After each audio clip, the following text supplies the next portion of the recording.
talks about killing your premier.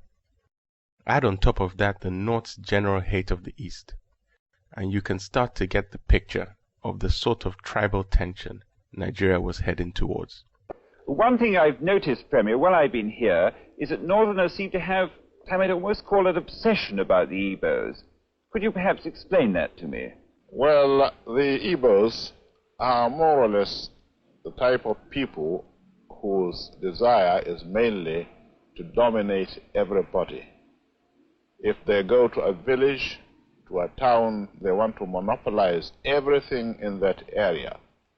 If you put them in a labor camp as a laborer, within a year they will try to emerge as headman of that camp, and so on. Well, in the past, our people were not alive to their responsibilities, because you can see from our northernization policy that in 1952, when I came here, there weren't 10 northerners in our civil service here.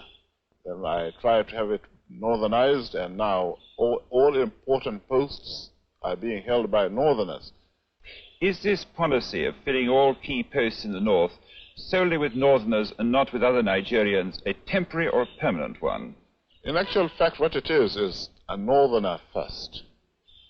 If you can't get a northerner, then we take an expatriate like yourself on contract. If we can't, then we can employ another Nigerian, but on contract too.